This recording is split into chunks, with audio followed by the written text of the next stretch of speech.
This year, 10 Books is observing the Year of the Latin Mass, with special resources such as books and video presentations like this one to open up to a new generation the treasures of the traditional Latin Mass. Many people, both inside and outside the Catholic Church today, are confused as to why this form of Mass is marginalized in some places, even though it's certainly, even to those who do not have faith, one of the great monuments of Western culture and civilization. For Catholics, however, it's much more than that. And many Catholics today, especially younger Catholics who weren't even alive at the time when the changes to the liturgy of Mass were being made, are eager to learn more about this form of Mass, would like to have the experience of participating in this form of Mass, but also have questions. Certainly, if you're used to worshiping in vernacular form of Mass, the Latin Mass at first can seem, even if impressive and beautiful, somewhat mystifying. And so the intention of this series of videos is to help perhaps clear up some misconceptions, to offer some reflections about how to participate in the Mass. What does the Mass mean? Why are things the way they are in the traditional Mass? Why is that perhaps sometimes so different from what many Catholics are used to in more recent decades? My name is Canon Francis Altiere. I'm a priest of the Institute of Christ the King, Sovereign Priest, currently serving in Bridgeport, Connecticut. And although this particular video series is not a book club as such, we will, as a starting off point for our conversations, be mostly relying on this book, which is one of the books that is available through this Year of the Latin Mass. This book, What the Mass Means, by Father Hintgen, was originally published in the 1930s, of course, when the traditional Latin Mass was simply the Mass. The Catholics knew it throughout most of the Catholic world.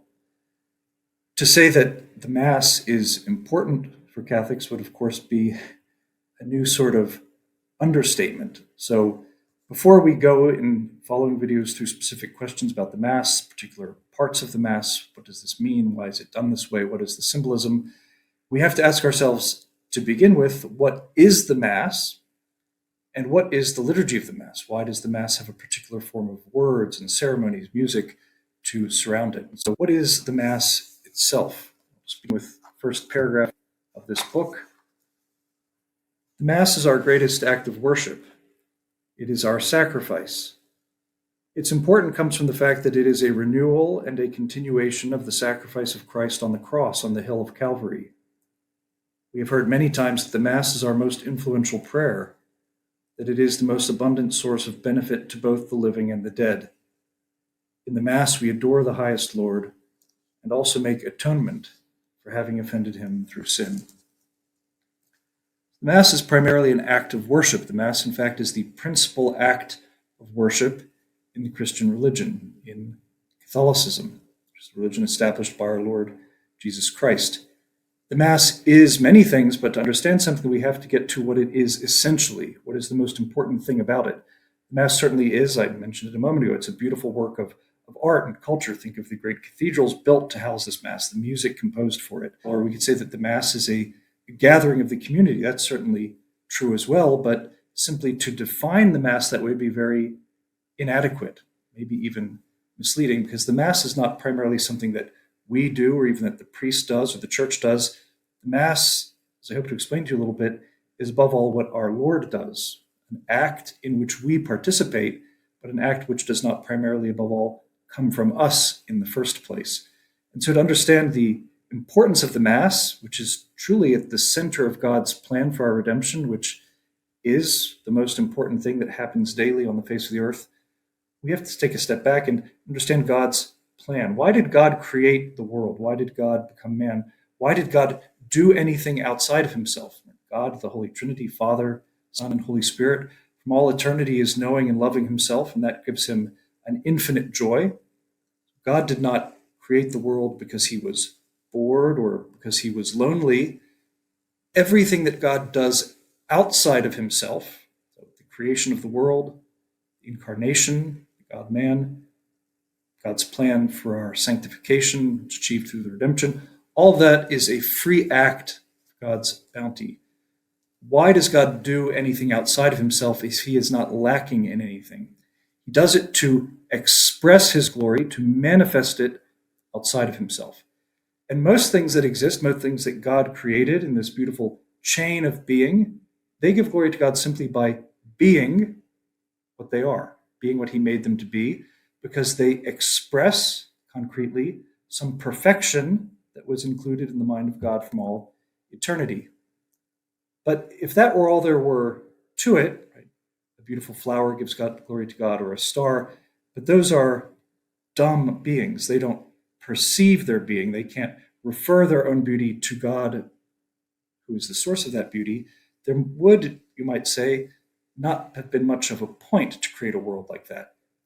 But in this world that God created, in this great chain of being, there are also intelligent beings who are created in his own image. There are angels and human beings. Angels are pure spirits. In that sense, they're an even more perfect reflection of God than our own soul is. But there's man as well. We're created in the image and likeness of God because we have a mind that's made to know the truth. We have a free will that's made to desire and to acknowledge and to choose the good. God, the Holy Trinity, is Father, Son, and Holy Spirit because he eternally knows and loves himself. That's what a spirit can do. Those activities don't depend on a material object.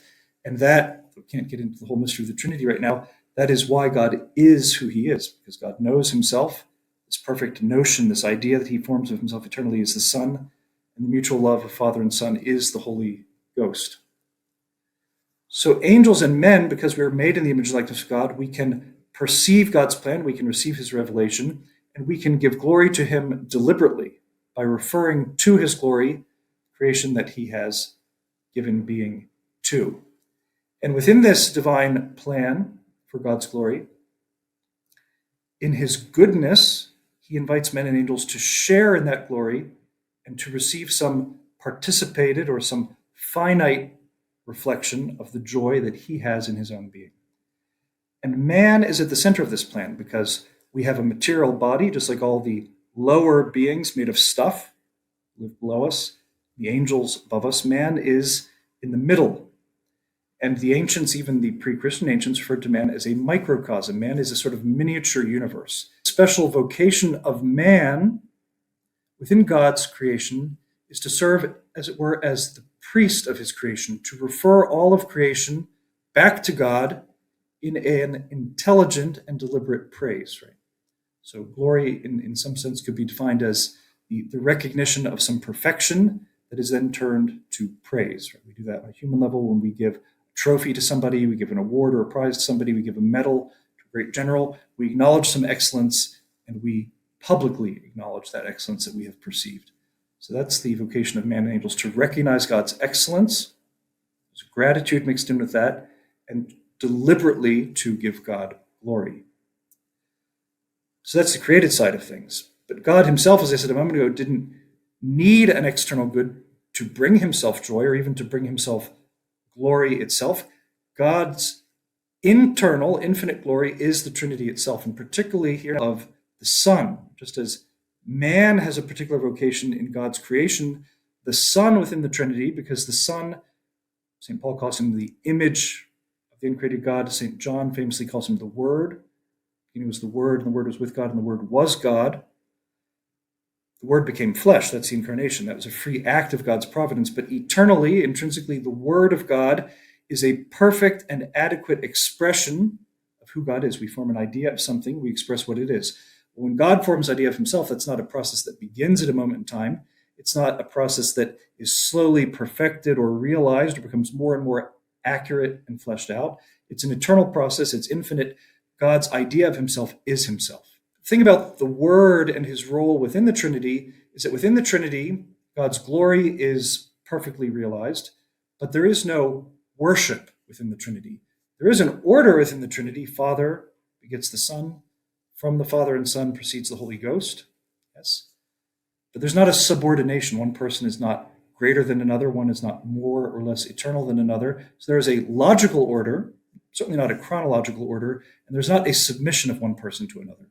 So the Son, the Word, gives glory to the Father, but he is not worshiping the Father. He is not submitted to the Father within the bosom of Trinity. You can see now how the incarnation in God's plan is something whose magnificence human words cannot fully express. Because you have man with the duty to be the voice and the representative of all of creation in giving external glory to God and worshiping him. That's our vocation, to worship God. That's our highest purpose. But in the incarnation, you have the eternal Word of God, who is the perfect and adequate expression of the Father, the internal glory of God. He now will take on human flesh. And now this canticle, which from eternity resounds within the bosom of the Trinity, will be heard on earth. And so the worship that the Word made flesh can offer, because he becomes incarnate in a world that concretely is a fallen world, will have an additional character, a character also of redemption. So the redemption is the act by which Jesus Christ, who is true God and true man, by which he restores our fallen human race, which failed in its vocation to worship God. We disobeyed God. He restores our fallen race to a state of friendship with God. So he remedies, he repairs God's external glory, which had been wounded by sin, which the creature rebels against God, and he offers to us the possibility of salvation. Now, the grace merited on the cross by our Lord is more than enough. It's super abundant. Everybody could be saved if we would only participate in the redemption by receiving the graces. Not everyone will be saved, because there will be those who will die impenitent, but the redemption is super abundant. The redemption, the perfect obedience of our Lord on the cross, was more pleasing to God than sin had been displeasing to him. And so we can understand how all these threads are coming together to help us understand the Mass as the central mystery of Christianity as we live it, because the duty of man to worship the Father will now be realized in a perfect way, because the one who will be offering that worship is going to be the infinite person of the Word. Whereas within itself, the Word did not worship God, was not submitted to the Father. Now on earth, using the human nature he has, he can use that to perform the act of perfect worship, which a creature owes to his Creator, but which a mere creature is not capable of. And because the world in which the incarnation happened was, as I said, concretely a fallen world, this act of perfect worship is a sacrifice that is accomplished on the cross, and it has the character of redemption. And so the worship of the church, the liturgy in general, which is the public worship that the church offers God, and the Mass in particular, is the act of Christ, inasmuch as he is the head of the church. And our participation in the liturgy, our participation in the Mass, is a joining in that act of worship which the Word made flesh perfectly accomplishes. So you see, we do primarily, and a lot of the confusion that exists today about what the Mass is, why we should do this way or that way in the way we celebrate Mass, comes from a confusion about the true character of the Mass as an act of divine worship, not as something that is anthropocentric, not something that's focused on us. You'll sometimes hear it said that the word liturgy literally means the work of the people, as if the Mass is something that the people do. Really, it's a work on behalf of the people. And so when we say that we participate in the Mass, now we could mean that by participating in a particular ritual action. We stand, we genuflect, we make the sign of the cross. That's a way of participating. But even more important is the larger notion of participation. We say that something participates in something else when a lower being receives within itself a perfection that is proper to a higher being. It receives that perfection in a way that is keeping with its own nature. It sounds very abstract. An example, right? The horseshoe that the blacksmith puts into a fire. The iron on its own, it's cold, it's inert, it's not a living thing. When it's put into the fire, it participates in the nature of the fire. It becomes warm, it gives off life, it gives off, light. It doesn't become fire, right? It doesn't become something else. It remains a piece of iron.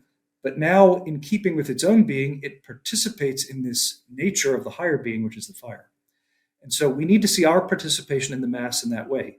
It is the act of Christ offered on the cross as a perfect sacrifice of thanksgiving, of adoration, of reparation for our sins. Our Lord is not a sinner, but he took upon himself on the cross our sins to make peace between us and God. Not that God is satisfied by some bloody act of murder. Right? From the perspective of those who performed the crucifixion, it was a heinous sin of murder. the act of will by which our Lord embraced the passion, that is where the sacrifice resides. And we attend Mass, we pray at Mass, we participate in that sacrifice. And the Church through the centuries developed a beautiful liturgy, talk more about the liturgy as such next time, but to express the meaning, the inner coherence of this sacrifice that our Lord offered on the cross. Let's be very, very clear, because often Protestants, many Catholics, misunderstand what we mean when we say that the Mass is a true sacrifice. We do not mean that the Mass repeats the sacrifice of the cross. We do not come into our Catholic churches and crucify the Lord again and again and again. The Mass represents the sacrifice of Calvary. And when we say represent, though, we don't mean that in a very minimalistic way, the way that you could say this picture represents George Washington or something like that. When we speak of the Mass and the sacraments in general, but particularly the Mass, represents really means re-presence. It makes present again that same act that our Lord accomplished on earth 2,000 years ago. But the Mass is the same sacrifice that our Lord offered on Calvary, because the priest is the same and the victim is the same. In a sacrifice, an act of worship offered to God alone, the priest makes the offering on behalf of the community. The victim is that which is offered. And so you can see why it is that only the sacrifice of Calvary, only the Mass, which is its continuation, are truly pleasing to God, because God, even though he accepted in the Old Testament, in the spirit in which they were offered, the sacrifices that he had prescribed for the chosen people, God didn't need wine or grain. He didn't need a sacrificed heifer or goat. Those things represented, in a more minimal way, the sentiments of the faithful, right? Their faith, their hope in the Messiah to come. But the priest and the victim of the new covenant are the incarnate Son of God himself. There is an infinite value in that sacrifice. Therefore, there is an infinite value in the Mass. And so we'll never understand what it means to participate in the Mass. We'll never be able to make sense of the outward form the Mass takes. We'll never be able to form a coherent opinion about eventual reform of the liturgy of the Mass unless we understand what the Mass is. The Mass is the continuation in time of the one and for all sacrifice of our Lord on the cross. The Mass that we offer on our altars is the unbloody representation of that very same sacrifice. Christ himself is the true priest of every Mass. It is his true body and blood that are offered to the Father in every Mass.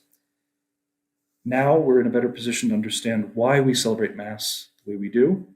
And next time, if you'd like to join us again, we'll talk about why there is a liturgy of the Mass. Why is this act of sacrifice accompanied by a ceremony that progresses with rituals, with rubrics, with words, with music? God bless you all, and thank you.